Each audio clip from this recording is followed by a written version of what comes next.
Hello friends, welcome back my YouTube channel MS maths, जहां upload करता हूं BSc mathematics and physics से related video lectures.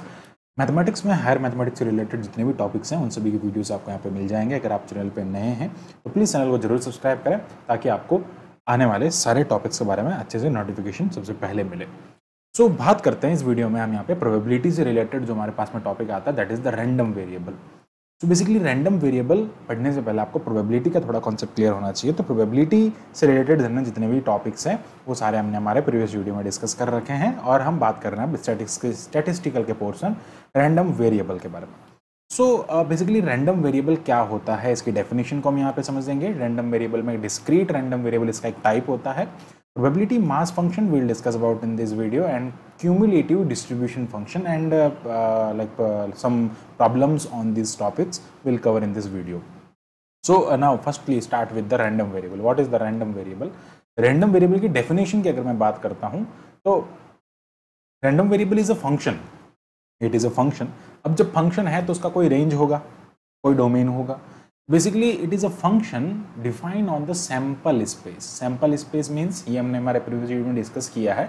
जब भी आप कोई इवेंट परफॉर्म करते हैं, रैंडम एक्सपेरिमेंट करते हैं, बेसिकली हम बात करते हैं अगर रैंडम एक्सपेरिमेंट जब आप परफॉर्म करते हैं तो उसमें से कुछ रिजल्ट्स आते हैं, आउटकम्स आते हैं, उसको हम कहते हैं आउटकम्स, रिजल्ट या आउटकम्स।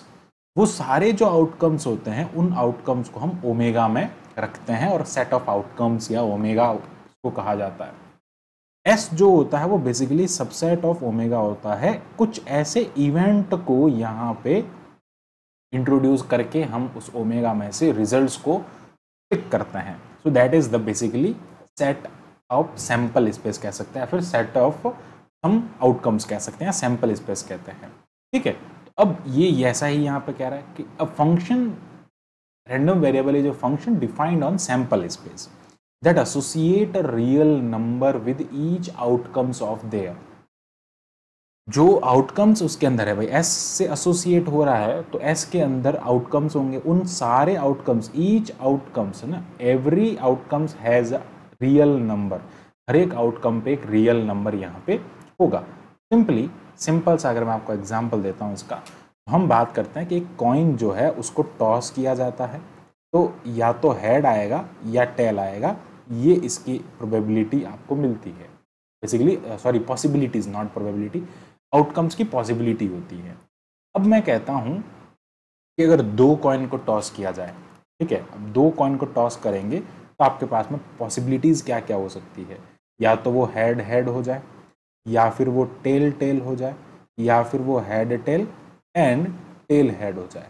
अब अगर इसमें से क्वेश्चन किया जाए, बेसिकली अगर हम random variable with respect to tail की बात करें, only with respect to tail, tails के रेस्पेक्ट में रैंडम वेरिएबल, तो यहाँ पे टेल कितना है 0, यहाँ पे टेल कितने हैं, अगर हम बात करें टेल 1 है ना, एक टाइप का है तो 1, इसको 1 असाइन कर देते हैं, इसको हम 2 असाइन कर देते हैं। तो रैंडम वेरिएबल कोई जरूरी नहीं है, बट हम टेल के रेस्पेक्ट में ले रहे हैं तो टी, बेसिकली इसमें T0 है, इसमें T2 नहीं है, 1 है, बेसिकली एक पेयर है इसके अंदर, इसमें 2 T जो है वो 2 है।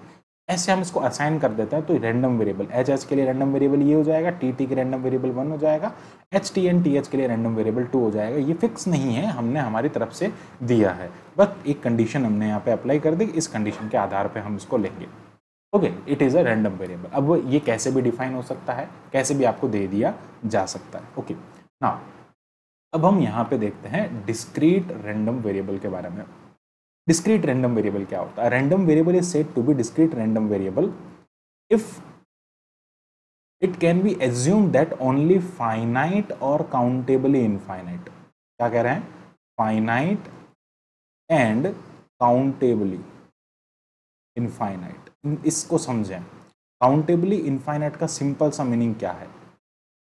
एक सिंपल सी बात करता हूँ, एक सिटी है, उस सिटी के अंदर बहुत सारे लोग रह रहे हैं। अब उस बहुत सारे लोगों ने आपस में कभी ना कभी किसी को तो कॉल किया ही होगा। अब उन कॉल्स को अगर आप गिनने बैठोगे है तो वो फाइनाइट, एक पर्टिकुलर नंबर आपको मिलेगा। या फिर ऐसा समझ लो, एक आदमी जो है वो इन सब में से किसी को कॉल करता है, बहुत टाइम फ्रिक्वेंटली कॉल करता है। अब वो कॉल किया उसने तो नंबर ऑफ कॉल्स जो हैं वो तो फाइनाइट ही होंगी, of course number of calls finite है, लेकिन जब आप उनको गिनने जाओगे तो हो सकता है वो आपके लिए इनफाइनाइट बन जाए, बहुत बड़ा नंबर आ जाए, तो उसको अपन कहते हैं काउंटेबली इनफाइनाइट। काउंटेबली इनफाइनाइट हमने हमारी तरफ से एज्यूम कर लिया है कि वो इनफाइनाइट, ठीक है। तो ये सिंपल सा है कि अगर ऐसा रैंडम वेरिएबल जिसमें फाइनाइट और countably infinite number of distinct probability mass function, probability mass function आपको यहाँ पे मिलता है, sorry for that, there is a mistake, probability distinct value, not probability mass function, I think this is a typing error, distinct mass, ये typing error है भैया, एक second है ना। Okay, so distinct values it is, okay आगे है ना, आगे इसकी डेफिनेशन दे दी है, ये यहाँ तक डेफिनेशन। तो बेसिकली ये कह रहा है कि रैंडम वेरिएबल में जो डिस्क्रीट रैंडम वेरिएबल है, अगर उसमें फाइनाइट और काउंटेबली इनफाइनाइट डिस्टिंक्ट वैल्यूज उसकी हो जाती है तो अपन उस रैंडम वेरिएबल को यहाँ पे डिस्क्रीट रैंडम वेरिएबल कहते हैं, ठीक है। तो ये एक डेफिनेशन है। अब एक डेफिनेशन आती है इसके अंदर प्रोबेबिलिटी मास फंक्शन की, जिसको हम पीएमएफ कहते हैं। पीएमएफ क्या हो जाएगा, discrete probability mass function of random variable, discrete probability mass function. Discrete मतलब क्या हो गया, फाइनाइट और अनकाउंटेबली टाइप का, और उस टाइप का अगर कोई प्रोबेबिलिटी मास फंक्शन ऐसा है, देखो ये यहाँ पे समझ नहीं आने वाला, जब हम क्वेश्चन करेंगे तो बहुत इजीली यहाँ पे समझ में आ जाएगा आपको, ठीक है। पी एक्स माइनस एक्स आई जो होता है 1 2 3 आई यहाँ पे ले लिया जाता है, और पी एक्स उसकी, यानी कि बेसिकली जो रैंडम वेरिएबल है उस रैंडम वेरिएबल की प्रोबेबिलिटी क्या है, जो रैंडम वेरिएबल आपको दे रखा है उस रैंडम वेरिएबल की प्रोबेबिलिटी क्या है, उसको अपन प्रोबेबिलिटी मास फंक्शन कहते हैं। अब आता है cumulative probability. So cumulative distribution function is nothing but probability, ये भी एक टाइप की प्रोबेबिलिटी है। जब आप सारे रैंडम वेरिएबल को ऐड कर देते हैं उसके बाद में उसकी प्रोबेबिलिटी, हमें क्वेश्चन करके देखते हैं ताकि हमको सारा कुछ यहाँ पे क्लियर हो जाएगा। सो बात करते हैं यहाँ पे, in the tossing of 3 fair coin let the random variable of x, random variable x be the number of tails. Number of tails कितने हैं उस पर ये रैंडम वेरिएबल डिपेंड करता है। And like how do we calculate like x and, how do we calculate x and probability mass function and cumulative distribution. एक second, यहाँ पे इसको है ना, इसको थोड़ा सा अगर आप टेल के रेस्पेक्ट में ले रहे हो तो इसको आप ऐसे कर सकते हैं, अगर इसको ऐसे लिखना है, वैसे तो रैंडम वेरिएबल कुछ भी हो सकता है, हम कुछ भी असाइन कर सकते हैं, बट अगर टेल के रेस्पेक्ट में ले रहे हैं ना तो H T and T H करें और इसको करना टी टी, तब ये जाके करेक्ट हो जाएगा, तब लाइक एक जेन्युइन हो जाएगा। अदरवाइज तो रैंडम वेरिएबल अब कुछ भी, मैं इसको 3 दे सकता हूँ, 4 दे सकता हूँ, 5 दे सकता हूँ, बट एक इन जनरल अगर आप टेल के रेस्पेक्ट में ले रहे हैं तो ऐसा होगा, ठीक है। Okay, now come to the question. अब अगर बात कर रहे हैं 3 फेयर कॉइन को यहाँ पे टॉस किया जाता है, तो बेसिकली जो हमारे पास में आउटकम्स होंगे वो क्या क्या होंगे, हेड हेड हेड। इसमें टेल कितना, टेल के रेस्पेक्ट में बात कर रहे हैं 0, तो ये इसका रैंडम वेरिएबल हो जाएगा। फिर बात कर रहे हैं head tail head and tell head head and head head tail, तो यहाँ पे टेल 1 है, इसका रैंडम वेरिएबल 1 हो जाएगा। सिमिलरली ये हो जाएगा tail head head, sorry for that, एक second, tail tail head, tail tail head, tail head tail and head tail tail. इसके लिए टेल जो है वो 2 आ रहा है, तो इसका रैंडम वेरिएबल ये हो जाएगा। एंड लास्ट में आपके पास में आ जाएगा tail tail, so it is 3 and इसका रैंडम वेरिएबल यहाँ पे 3 हो गया। अब यहाँ पर आपको कह रहा है रैंडम वेरिएबल हमने इसका फाइंड कर दिया, प्रोबेबिलिटी मास फंक्शन फाइंड करना है अपने को, और क्यूमुलेटिव डिस्ट्रीब्यूशन इसका फाइंड करना है। Okay, no problem. First of all हम बात करते हैं एक्स के बारे में। 0 1 2 एंड 3 आपके पास में क्या है, एक्स। टोटल आउटकम्स जो हैं, cardinality of omega is nothing but 8, total 8 हो जाएंगे, ठीक है। टोटल 4 4 3 3 6 2 8, ओके, टोटल 8 हो जाएंगे। अब बात आती है यहाँ पे प्रोबेबिलिटी मास फंक्शन की, जिसको हम पी एक्स आई से डिनोट करते हैं, it is nothing but p m f. 0 की प्रोबेबिलिटी, यहाँ पे प्रोबेबिलिटी मीन्स इसकी 1 एच एच एच आने की प्रोबेबिलिटी कितनी हो जाएगी, तो एच एच एच आने की प्रोबेबिलिटी 1/8 होगी, क्या हो जाएगी 1/8। इसकी प्रोबेबिलिटी कितनी होगी 3/8, सिमिलरली इसकी प्रोबेबिलिटी की बात करेंगे तो ये 3/8 और इसकी प्रोबेबिलिटी अगेन क्या आ जाएगी 1/8। तो ये क्या आ गया इसका प्रोबेबिलिटी मास फंक्शन EMF आ गया।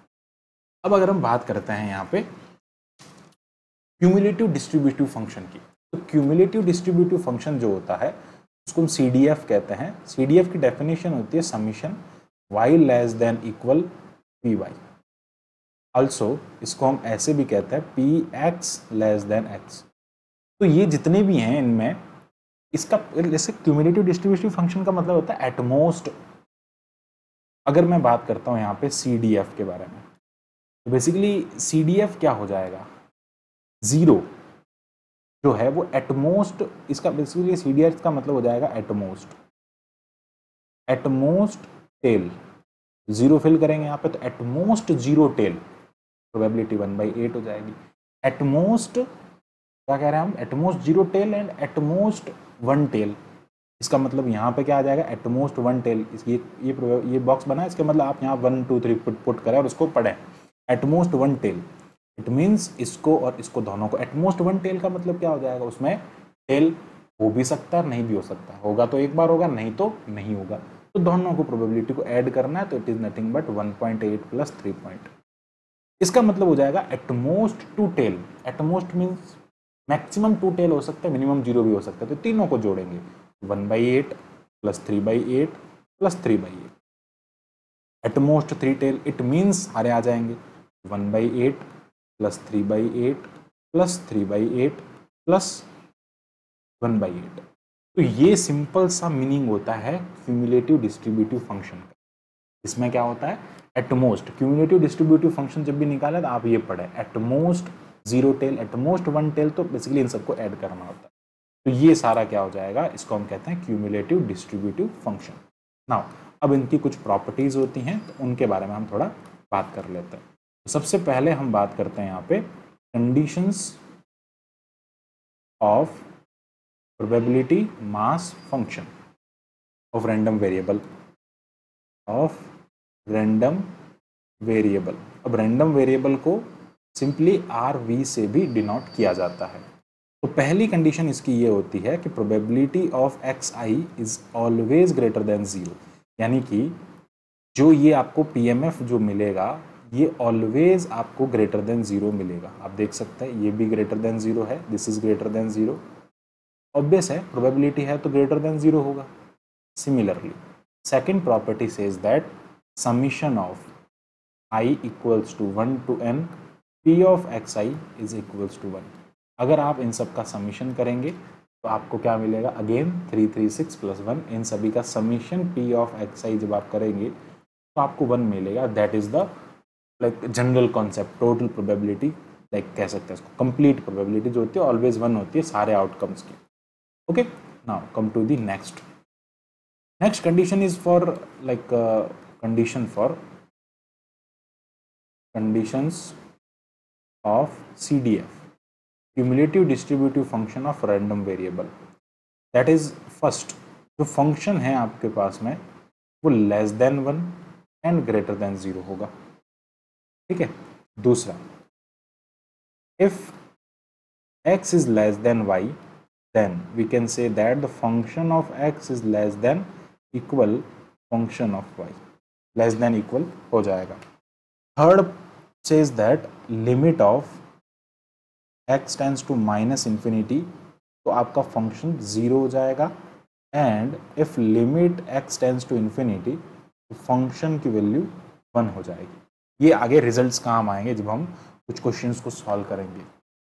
एंड फिर बात करते हैं probability of a less than x less than b, it is nothing but random variable, that is fb minus fa।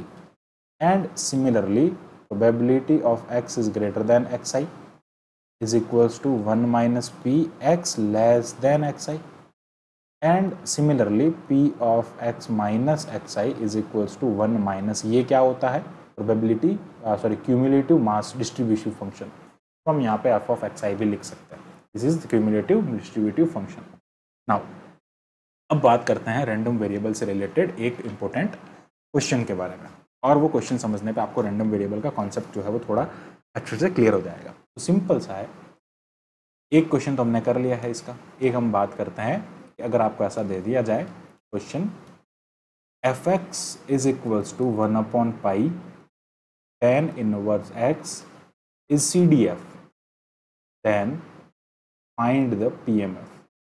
तब PMF फाइंड करें। CDF अगर आपको दे दिया है तो इसका PMF फाइंड करें। जब भी आपको CDF फंक्शन ऐसा दे दिया जाता है तो कंडीशन कौन सी अप्लाई कर सकते हैं? देखो, फर्स्ट अगर मैं बात करता हूँ 0 और 1 के बीच में होगा, लेकिन हमको कोई रेंज नहीं दे रहा है, हम किस पे चेक करें? 0 और 1 के बीच में, ठीक है। दूसरा, चलो ये तो हम मान लेंगे x लेस देन y है तो tan का वैल्यू छोटा होगा, ये चलो tan इनवर्स जो है छोटा होगा, ठीक है। बट हम आते हैं यहाँ पे, अगर हम इस कंडीशन को अप्लाई करते हैं, देखते हैं क्या होता है। नाउ सॉल्यूशन करते हैं इसका by the property of PMF, sorry CDF। CDF की प्रॉपर्टी क्या होती है? CDF की प्रॉपर्टी ये होती है कि अगर हम यहाँ पे limit x tends to minus infinity of f of x कर देंगे, it means limit x tends to minus infinity tan inverse x over pi, I think यही है, हाँ, tan inverse x over pi, and it is nothing but tan inverse minus infinity upon pi, that is equals to tan pi जो होता है, sorry tan infinity जो होता है वो π/2 होता है, और tan inverse, sorry tan minus जो होता है ये basically tan π/2, sorry for that मैंने उल्टा लिख दिया यार, एक सेकेंड। tan π/2 जो होता है वो इन्फिनिटी होता है, और tan माइनस π/2 जो होता है वो माइनस इन्फिनिटी होता है। इट मीन्स ये हो जाएगा 1/पाई इंटू माइनस π/2, और ये मिलेगा -1/2, जो कि 0 के इक्वल नहीं है। बट हम तो कहते हैं कि जब भी लिमिट पुट करते हैं तो आपको वो 0 मिलना चाहिए, लेकिन it is not equals to 0। It means no PMF exist for this CDF। इस CDF के लिए कोई भी PMF एग्जिस्ट नहीं करेगा। तो it is the like simple meaning of the CDF and PMF। इस टाइप के क्वेश्चंस को आप यहाँ पे बहुत इजीली सॉल्व कर सकते हैं। तो thanks for watching my video, keep watching MS maths, and इसी टाइप के फॉर मोर वीडियोज़ के लिए हमारे चैनल को सब्सक्राइब करें। Thank you, bye bye.